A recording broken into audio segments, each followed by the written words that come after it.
Pues muy buenas tardes, amigos de México Libertario. Nos encontramos nuevamente en una emisión más del webinario Más Innovación, Menos Regulación, el cual realiza México Libertario en colaboración con Somos Innovación, la red latinoamericana de la innovación.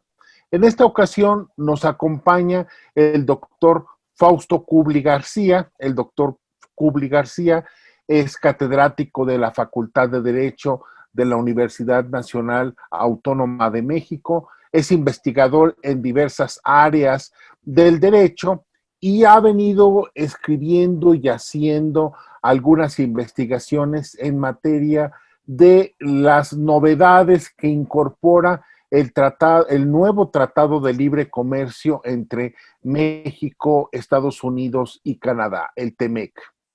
En tal sentido, nos acercamos con el doctor Kubli García para que nos diera un poco de luz sobre lo que incorpora este nuevo tratado y sobre todo cómo impactará el desarrollo de las empresas y de la innovación, qué nuevos instrumentos incorpora el tratado precisamente dentro de este marco que afecta a las empresas y a la innovación. Muchas gracias, Fausto, te agradecemos mucho el tiempo que te tomas, te agradecemos realmente mucho el tiempo, la generosidad de tu talento. Y bueno, nosotros queríamos preguntarte precisamente cuál es la importancia de este nuevo tratado, cuál es realmente la importancia que tiene en el desarrollo del país y de las cadenas productivas, cuál es la importancia estratégica que tiene el TEMEC para el país y en general para los tres países. Bueno, pues muchísimas gracias, Hugo, y también agradezco a México Libertario esta oportunidad para expresar algunas ideas. Sin duda, el TEMEC es un tratado comercial que marca la continuación, es decir, es el continuum de un tratado muy importante que habíamos suscrito los tres países y que había entrado en vigor en 1994. Antes de ese tratado, la verdad es que México no tenía una posición importante en el mundo en términos comerciales, en términos económicos.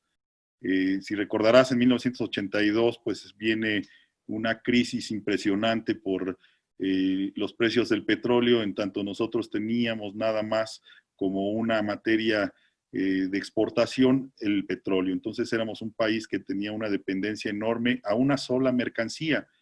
En ese mismo año 82, el Fondo Monetario Internacional le aconseja a México, deberías de integrar tu economía a otro tipo de sectores como el comercio exterior, por supuesto. Los economistas saben y dicen que hay cuatro motores económicos principales dentro de cualquier país.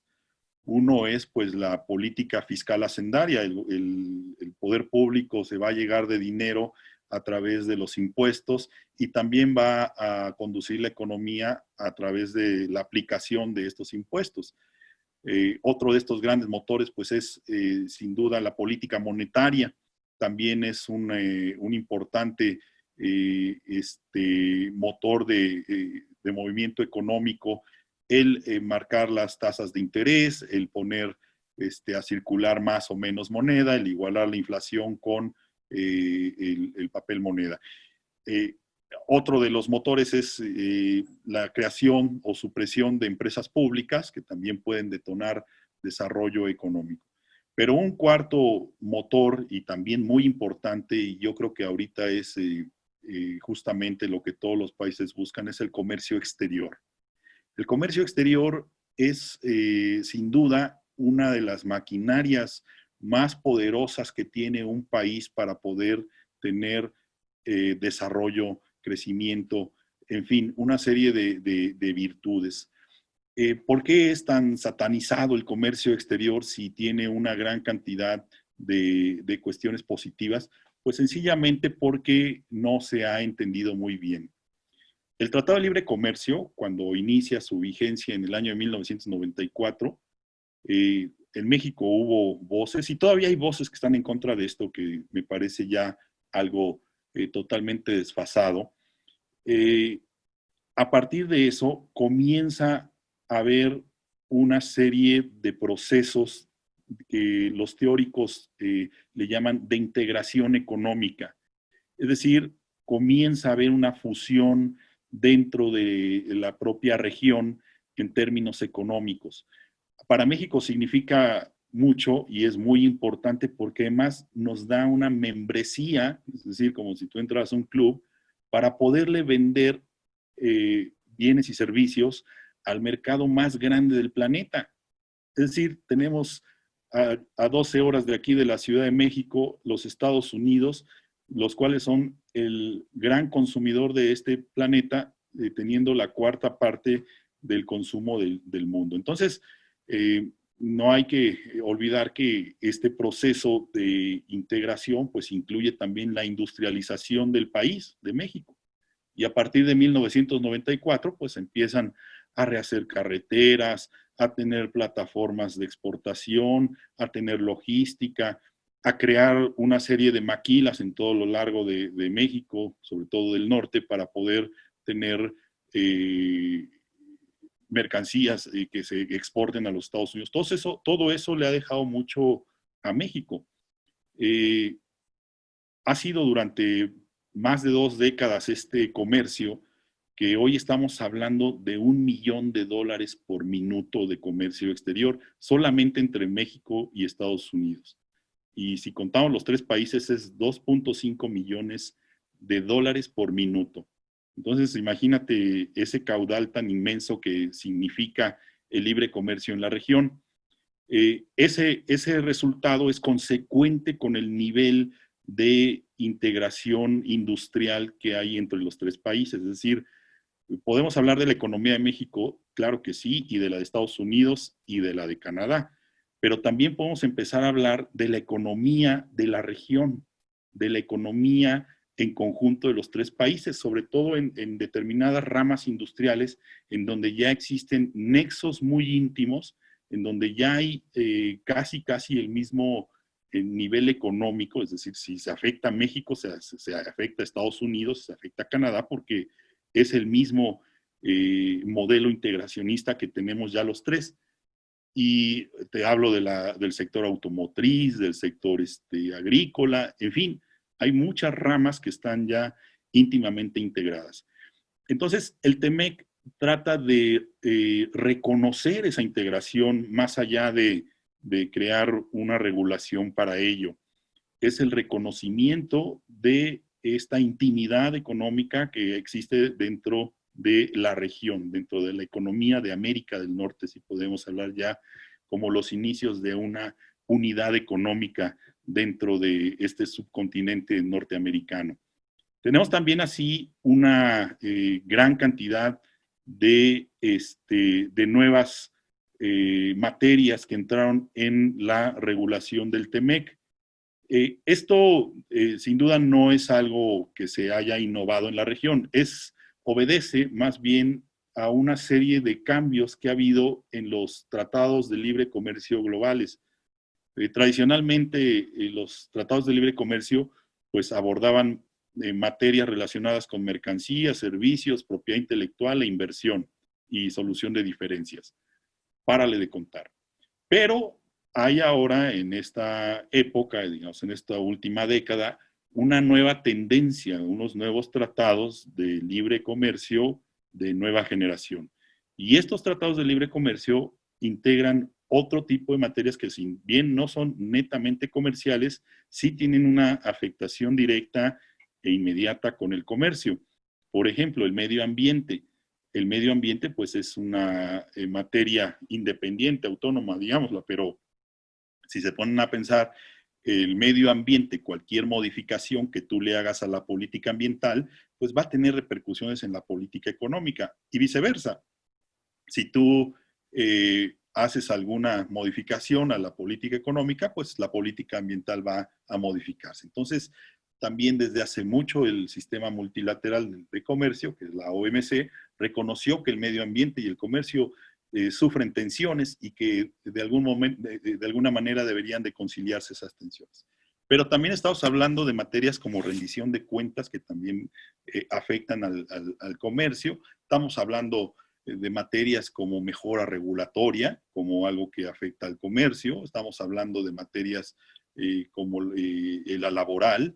En fin, una gran cantidad de nuevos fenómenos que, insisto, no son puramente comerciales, pero sí tienen una incidencia, una aplicación dentro del comercio.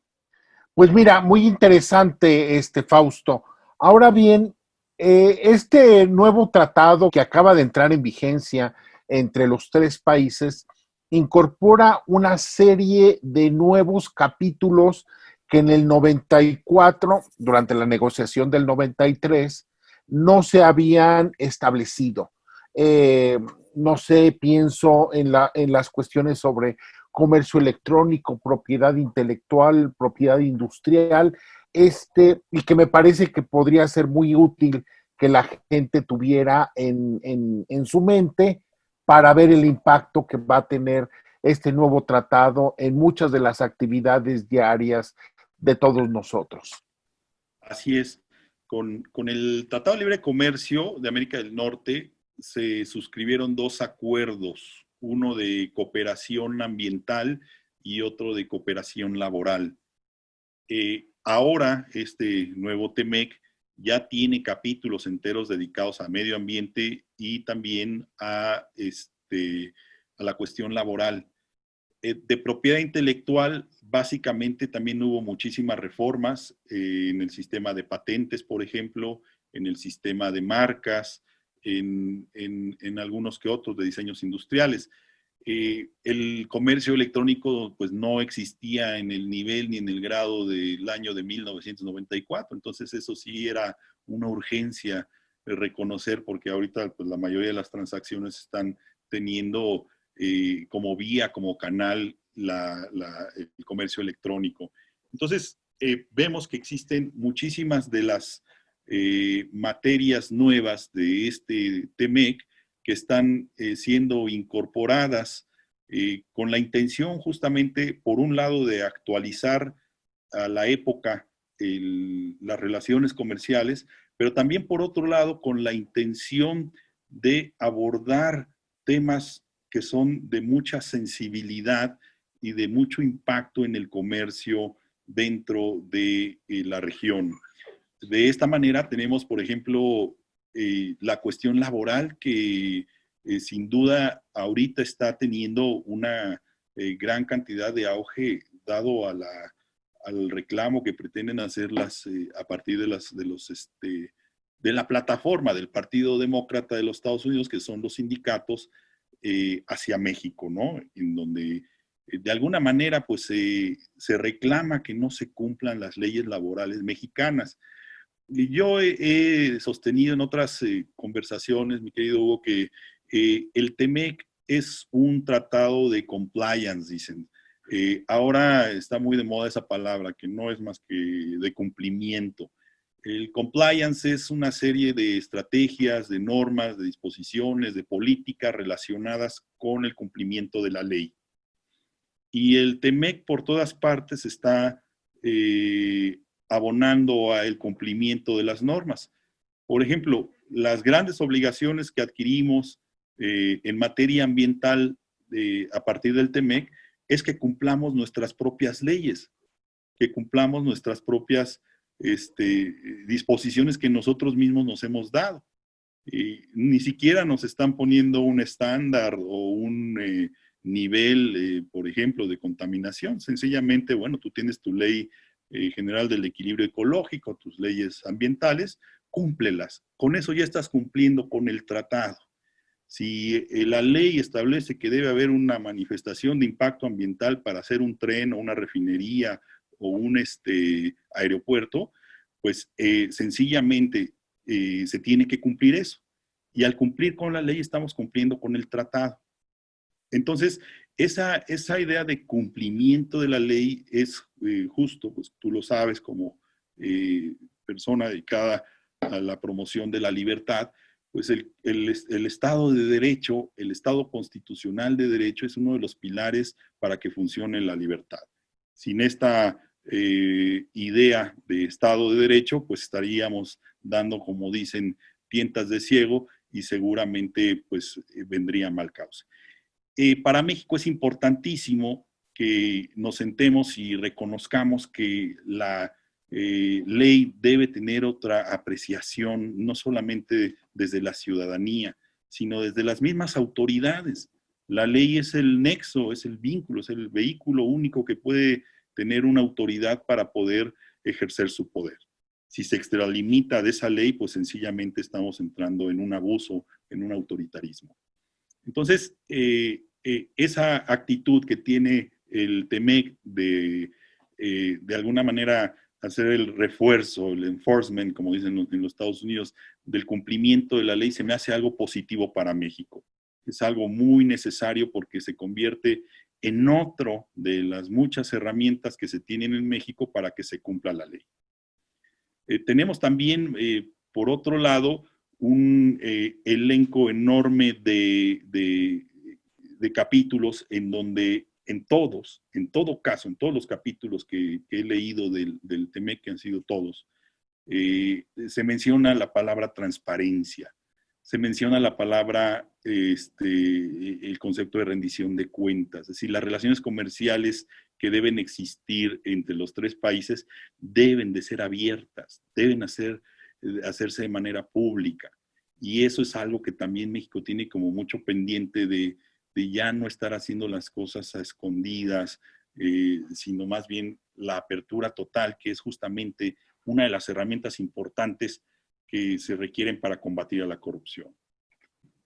Claro, me parece que tocas un tema sustancial porque precisamente una de las virtudes del tratado del año 94 era de que ante la debilidad del marco institucional mexicano, tanto legal como de funcionamiento de las propias instituciones, el tratado vino a dar mucha certidumbre a las empresas y en tal en sentido, ante nuestra debilidad institucional, importamos también un marco institucional en buena medida de Estados Unidos para las empresas que se querían instalar en el país.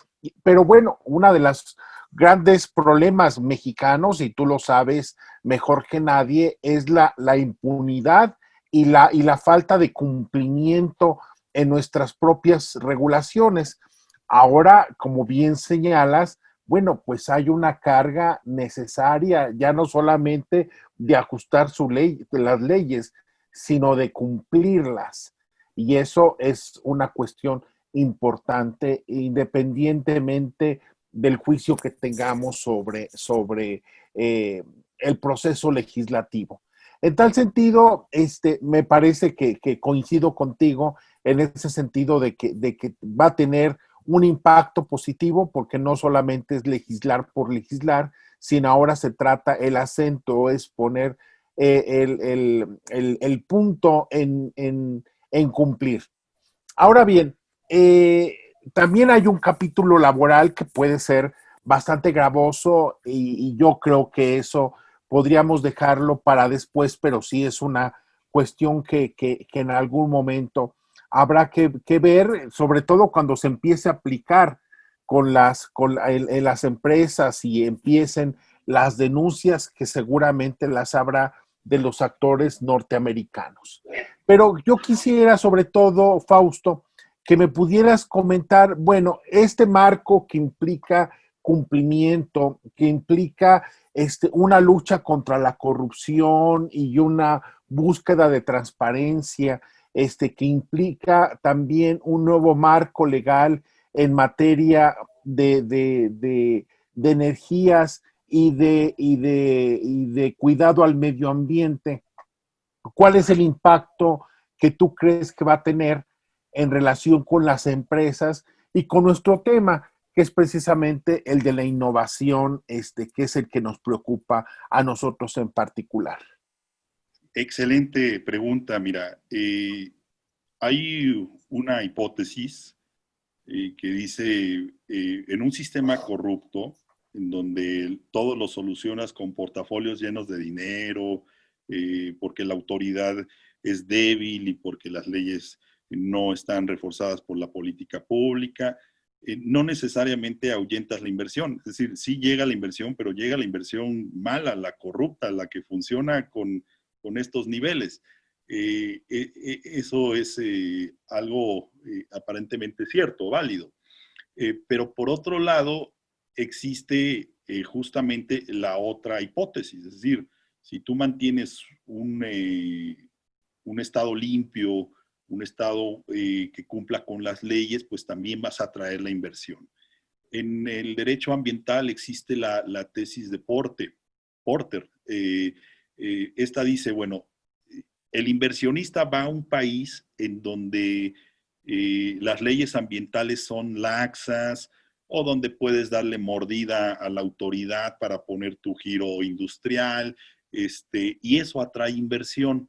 Eh, eso tiene algo de cierto. Y lo que dice Porter, que si esto se refunda, si esto se regenera y la autoridad empieza a ser una autoridad estricta y se empiezan a cumplir las leyes y se elevan los niveles de tolerancia al impacto ambiental y todo eso, no se va a espantar a la inversión. Al contrario, vas a obligar al inversionista justamente a innovar, a crear otras alternativas que no contaminen, a crear otros niveles de producción en donde no se afecten bosques, en donde no se afecten lagos. Eso creo que no lo ha visto un visionario aquí en México, llámese del gobierno, que poner una autoridad ambiental estricta pues sería lo más benéfico para el país. Claro, debe tener también eh, sus niveles, sus categorías, pero en tanto nosotros tengamos un nivel relajado de leyes y un nivel relajado, una autoridad que nada más está ahí haciendo su propia política personal, pues jamás van a innovar las empresas para poder cumplir con las leyes. Entonces, sí hay un círculo virtuoso en tener un Estado que cumpla las normas y que esas normas tengan estándares altos de ejecución. Esta idea de Porter pues se refrenda porque los países como Estados Unidos y Canadá tienen niveles de protección al ambiente mucho más altos que México. Me refiero a estándares. Te doy un ejemplo. En un estudio de la Comisión de Medio Ambiente de América del Norte, que es una comisión que surgió en el Telecán, pues estableció que para Canadá y para Estados Unidos la industria minera pues maneja como 85, 90 sustancias reguladas. Esto quiere decir sustancias que deben de tener manejo, que deben de tener una forma de adquisición especial, una forma de disposición especial. Mientras que en México los niveles las sustancias reguladas para el sector minero, pues es como de 8 sustancias. Entonces, estamos a 10% de protección menos. Perdón, al 10% de protección de los otros dos países. Tenemos niveles de protección muy bajos y eso pues permite que cualquier empresa pueda, conforme a derecho, por decirlo de alguna manera, contaminar y destruir el medio ambiente. Entonces, no se está orillando a la innovación porque no hay una política pública de innovación. Una política que además podría ya instrumentarse a la luz del TEMEC, haciendo caso a los mandatos que se están imponiendo dentro del TEMEC, que es, por ejemplo, pues crear otro tipo de niveles productivos que no comprometan al medio ambiente. Incluso, fíjate, los tres países tenemos grupos étnicos, comunidades indígenas, y hay dentro del tratado del TEMEC un apartado dedicado a estos grupos, ¿no? Entonces, basta con que se lea bien el TEMEC y se empiece a usar a nuestro favor y a favor de pues, del subcontinente norteamericano, porque sí hay normas que pudieran tener muchísima efecto positivo para nuestro país.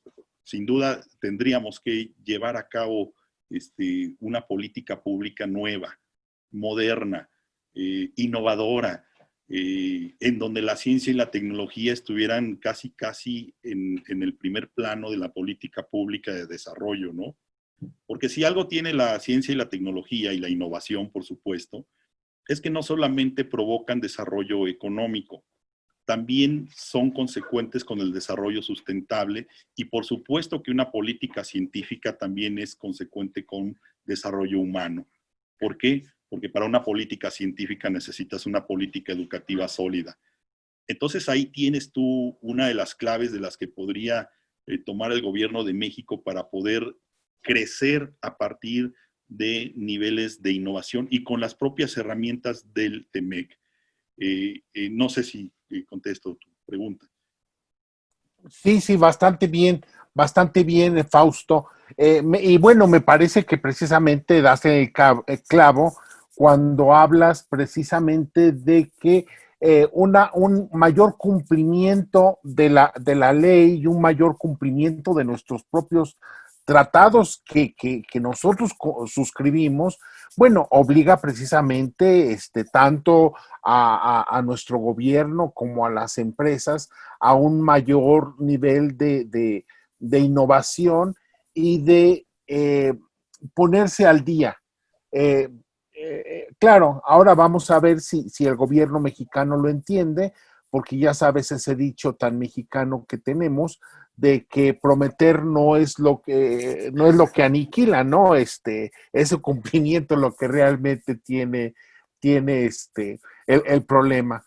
En fin, me parece que nos has dado una buena imagen de lo que se negoció, de lo que viene, de los impactos que va a tener en estos temas que nos interesa. Y no sé si tú quieras agregar alguna otra cosa que te parezca que pueda ser ilustrativa para nuestro auditorio.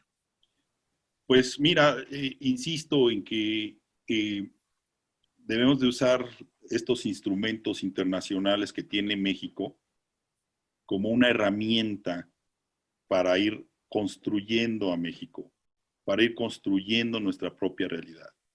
No son tratados que nos están absorbiendo, no es la invasión de Estados Unidos a México, no somos el backyard, somos un país que tiene la suficiente categoría para poder llegar a ser un país bastante desarrollado.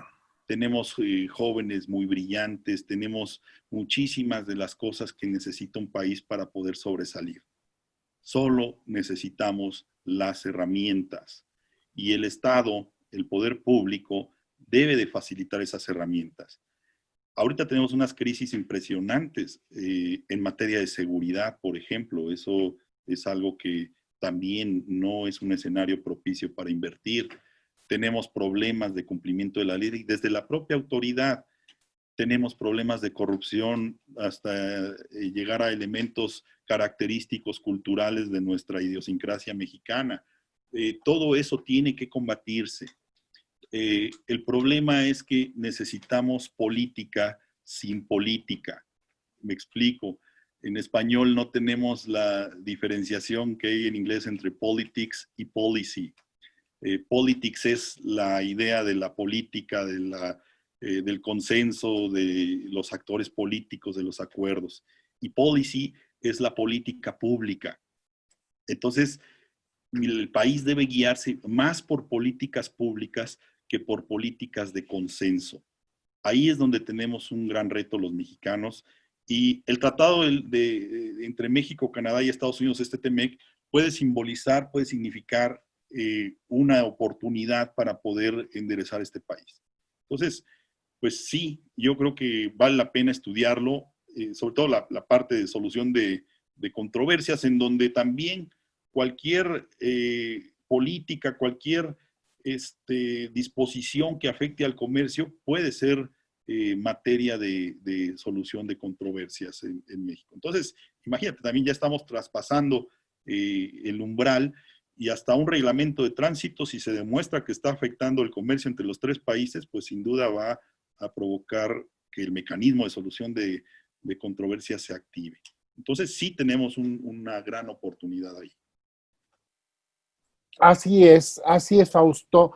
Ciertamente los problemas del país son muy grandes y vemos a un gobierno a veces obnubilado en sus temas y con poca capacidad de respuesta, pero esto fue algo que negociaron y fue algo que suscribieron. En tal sentido, como bien señalas, es una buena oportunidad de cumplimiento y de mejora, porque de otra manera, la confianza que no se da a los inversionistas por parte del Estado mexicano, y la situación además del país en materia, como bien señalas, por ejemplo, en materia de inseguridad. Bueno, si el gobierno no la da, si el gobierno mexicano y nuestra situación no le da esa confianza y esos incentivos de innovación a las empresas, bueno, allí está la llave, que es precisamente el tratado. Es decir, hay un instrumento que va a obligar al gobierno mexicano a dar precisamente estas garantías de previsibilidad a las empresas y también un marco para que la innovación y buenas prácticas germinen en el desarrollo empresarial. Pues muchas gracias, Fausto. Te agradezco mucho tu tiempo. Agradezco realmente que nos hayas dado mucha luz sobre este tema porque pues, se comentan muchas cosas y qué mejor que nos las explique alguien que lo ha analizado a profundidad desde un punto de vista académico, Fausto. Pues muchísimas Muchas gracias. gracias, Fausto. Seguimos en comunicación. Gracias a ti, Fausto, te quedamos muy reconocidos y bueno, pues seguimos en comunicación y mientras tanto, bueno, yo solamente invito a nuestros amigos de México Libertario a que nos sigan, a que sigan cada uno de los números, de las emisiones de este webinario y las distintas actividades que tenemos semana a semana. Muchas gracias, Fausto, que tengas una muy buena tarde, lo mismo que nuestros amigos del auditorio y bueno, pues nos vamos a seguir encontrando. Muy amable. Gusto en saludarlos. Saludos a los libertarios.